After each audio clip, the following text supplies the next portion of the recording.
My name is Roger Kitchen and I am a trainer from the Oral History Society and British Library. I'm what's called an accredited trainer, and I run tailored training courses for people in oral history, interviewing and recording. What would you say is the main advantage to using oral history on a project such as this? Well, I don't know whether it's, I think the thing is, in terms of any history project, I think one of the problems in the past has been that oral history by professional historians has been poo-pooed as not being kind of relevant. And all I would argue is that it is one other important source.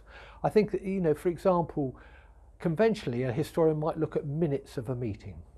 Now we all know that in a meeting there are moments when people say, please don't minute this or, so that there are things that go on in meetings which are not written down.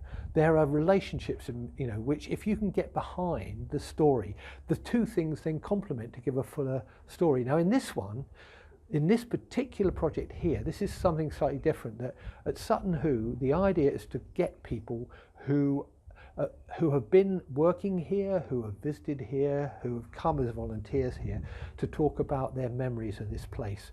They're the kind of things that normally would not be written down. They would normally be, because again, the kind of people who are being asked are not normally people who would tell their story. They don't see their memories as being important. And I think this is one of the great things about oral history. It's about hidden histories. And in this case, those people who are here will have very vibrant memories, which I don't think, can be conveyed in the same way as the written word. What, if you were to give tips on anybody, say the average person who has not specifically had any formal trainings, such as yourself? I've never had any formal training, Luke. I've never had any formal training. That's the whole thing. I always say to people, what you're learning from me is 40 years of making mistakes. I think the important thing is your number one is enthusiasm.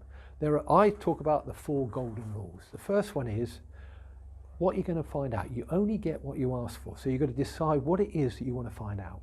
Number 2, you've got to be interested, and you've got to show that interest to people. It's an insult otherwise to ask people just for the sake of your thesis or whatever else to take up their time. So you've got to be interested, and when you do show that interest, people will respond because they're not used to telling people their story and having an audience. They're normally in conversation, they're not being interviewed. Number 3 is you've got to listen. You've got to listen very carefully. Let people tell their story, don't interrupt, and then listen carefully to what they say and pick up the clues from what they said to ask further questions. And finally, you've got to respect people and show that you respect their story, that they were there, you weren't. And that the idea is to leave them at the interview feeling 10 feet tall, not belittled.